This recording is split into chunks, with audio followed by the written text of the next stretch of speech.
Bismillah, alhamdulillah, salatu wassalamu ala rasulillah, assalamu alaikum, peace be upon all of you. I hope everyone out there is doing well. I wanted to get back online here a little bit more. I've had a very active spring. Well, not spring, late winter and spring. Here in Minnesota, winter is just lasting forever this year. But so for those of you who have been following me and appreciating the content, and some of you have reached out about me putting on more, I appreciate all that. So inshallah, I'll be posting more coming up in the near future and through the summer. So things I've had going on. One thing I've been piloting a parenting course with One Way to Tarbiyah. One Way to Tarbiyah is a project of the family of Abu Musa Bouajdi al-Akhari, who most people know from his YouTube channel, One Way to Paradise, which he's been on YouTube a long time, mashallah, but his family has a parenting cohort, sort of, that I'll tag them in the post here, but you can look them up, and there's something you should follow, actually. They give parents good activities to do, especially activities they can do with the kids to help get them off screen time, which should be a concern of people, the amount of screen time for kids and for all of us these days. So I've been doing monthly sessions with them, and through that, crafting a parenting course that I've wanted to put together. Online courses and selling online courses to the education system is something that I do. As far as a parenting course for Muslims, there's a big need for it. And it's something I'm intending to put out there in the summer. And inshallah, I've settled on the way I'm going to do it is just do it through a series of live streams on my YouTube channel. And inshallah, maybe it'll become something ongoing from there. But if you're not subscribed to my YouTube channel, or you think there's someone who could benefit from learning parenting skills that we really need as Muslims, and just people in general, please share them with them, my Instagram page and my YouTube channel, so that they can be aware when that's going on and benefit from it. And that course, it's really going to have a focus on interacting with kids, on how to interact with them. And some of the stuff I'm posting on IG, and I'll continue to post on IG and YouTube, and these clips from my classroom, it's just to show that I have a lot of experience interacting with kids, because I've been doing it nonstop for 12 years, of ages from 1st to 12th grade in my work in the education system, 5-6 hours a day of doing it. And you don't survive in that work without learning some things. And there's just things that I know Muslims especially were really in need of. And alhamdulillah, a good thing about Muslims is we're a young community. We don't always realize that. But I looked it up the other day. What is I think the average age of a Muslim worldwide, I can't remember, is 28 or 23. But in America, like, the average age of a person is almost 39 in America. So the future belongs to us, and it belongs to our young people. And there's high stakes in how we interact with them. And alhamdulillah, with everything that's going on the past couple years, and there's been so much transition in people's lives and changes, I think something that has resulted from it for most people is, alhamdulillah, we do have more time to spend with our families and to spend with our kids. A lot of people are more able to work from home. The kids are not in school as much, especially if you live in the city of Minneapolis. But and other places with the distance learning. And I know there's been less distance learning this year. But even still, there's more options for distance learning. There's more educational options in general. And there's no reason we shouldn't have more time now to spend with our kids. And the summer's coming up. And alhamdulillah, that's good. But it's good if the time is good. And it's good if the way that we interact with kids is something positive for them and something nurturing for them, something that helps to sculpt them in the way we want them to be sculpted, and not something that goes the opposite direction and causes them to build animosity towards us. So I might name the course "How to Interact with Kids" or something like this. I think I'm going to do some of these polls that people do on either IG or YouTube to try to determine what I should name the course. But just please be on the lookout for that and make other people aware of it, that I'll be doing a parenting course. Exact start dates, won't be any later than the first week of July, I would say. My school year got extended working as a teacher to the third week of June because of Minneapolis Public Schools. There was a teacher strike for 3 weeks, which leads to the other thing I just wanted to talk about, which is that, if you have thought about making a transition with your kids' education, and, I get contacted by people all the time, and I have my book and training program is for non-Muslim educators and how to engage Muslim students in public schools and how to respect them as Muslims in public schools, how to know about them in public schools, how to authentically include them in the curriculum and perspectives from their Muslim culture as Muslim students. So, some people reach out to me think it's not my position that Muslims should send their kids to public schools if they have means to do something else. I don't say that. You should do something else, and it's a good time to do a transition. It's just that many won't, and some of you out there, you don't quite realize the extent to which we have, impoverished people in our community, and people with refugee backgrounds or other backgrounds that they just, the only option for them is to send their kid to public school. So we are always going to have to do some advocacy in our lack of presence there, and our lack of assertion of ourselves as Muslims, and our willingness to educate people. And there has been a big problem, and it is core to the problems with the youth, because it sends the message to the youth that we're chicken, basically. Like, we're chicken about being who we are as Muslims. We're chicken on to actually talk to people about Islam and this type of thing. And then, we want to get upset about them, about why they don't act more Muslim, this type of thing. Well, the message we send to them with our actions is that acting like a Muslim is actually something you only hide in certain places. But if you're thinking about transitioning for your kids, just, public education, for one thing, right now, I had this teacher strike went on for 3 weeks, which really taught me a lot about working in a large district. I've also been doing my training quite a bit over the spring, also with people around the country, because I'm doing it online live now. So, I'll just tell you, public schools are just saturated by politics right now. They're just saturated by it. And some of that you probably see in the media with the critical race theory talk. People recently reached out to me about this Libs of TikTok thing, and it's showing these teachers talking about the LGBT stuff, and of course it's very sensitive with Muslims, this type of thing.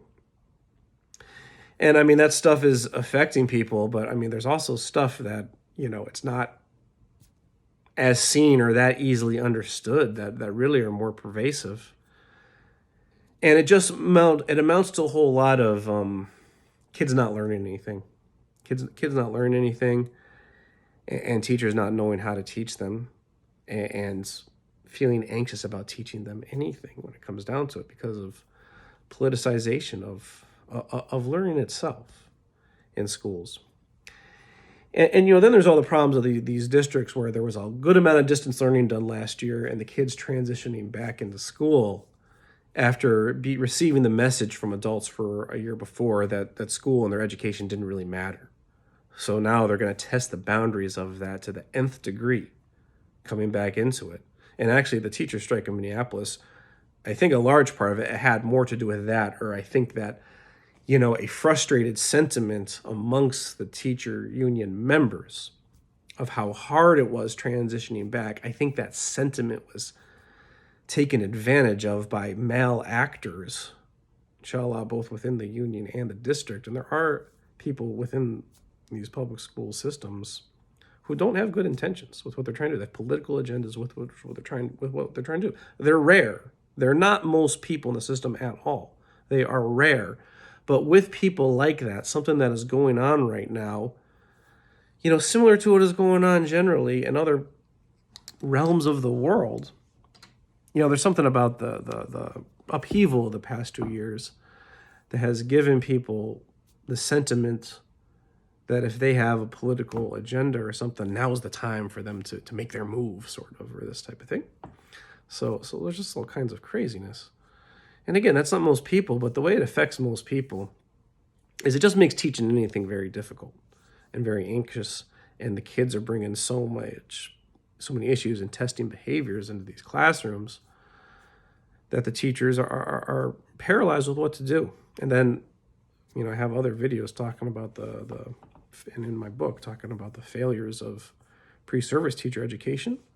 So the average teacher, they're not actually equipped to deal with these challenges.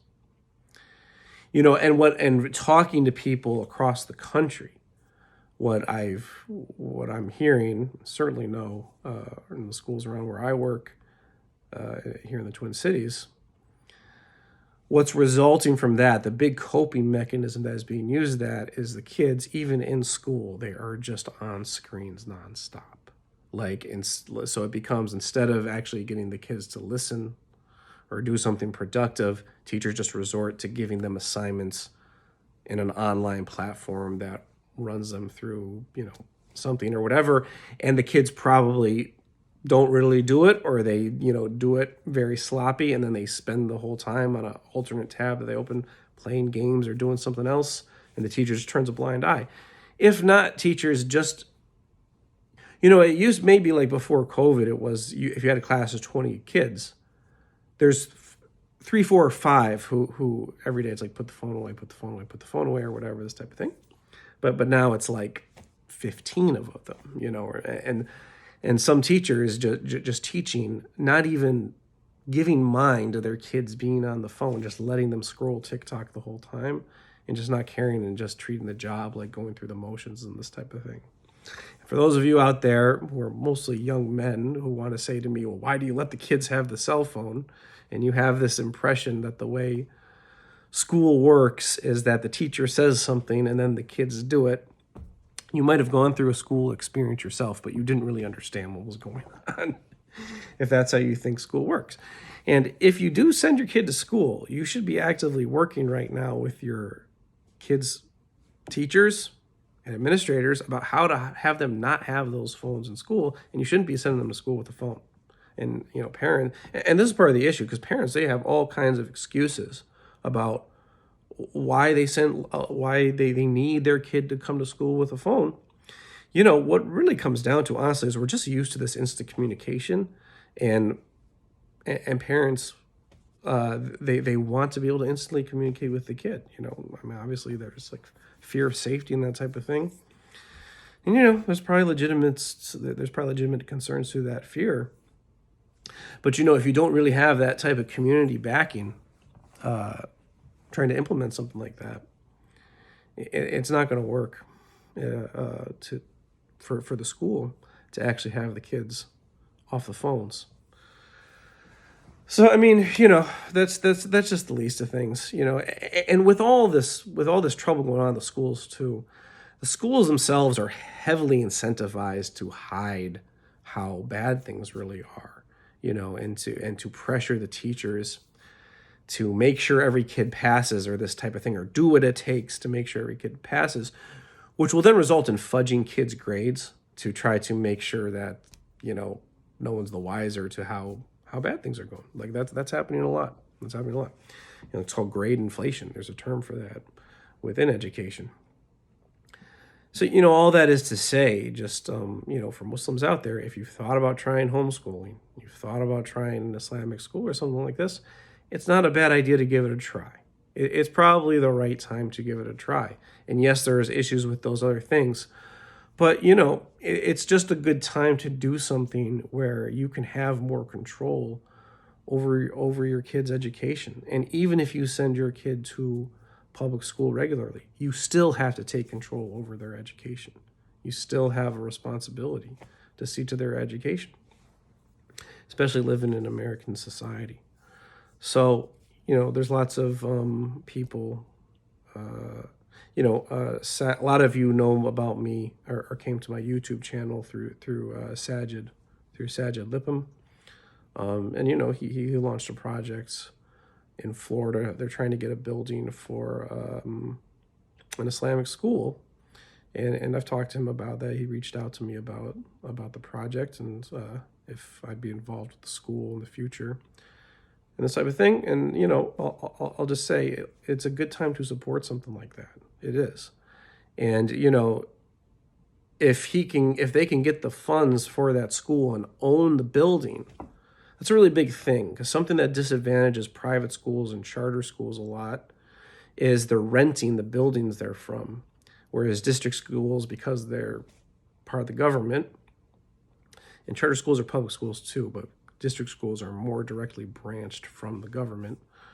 Those districts, they own the property that the schools are on, so they're not paying rents. So the funds that they get from each student from taxes, they can spend it on, they can put more into it and this type of thing.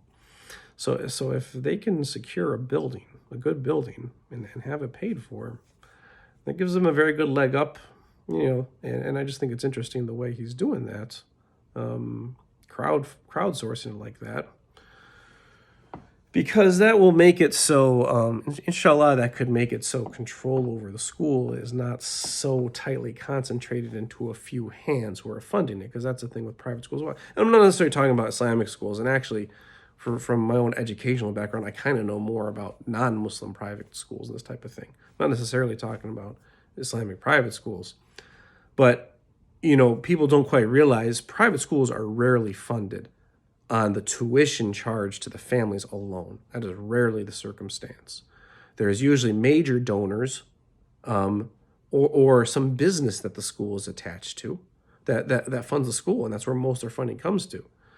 And that's all well and good, but when you're reliant on like a few heavy donors, that can give them kind of an outsized influence in what goes into the school.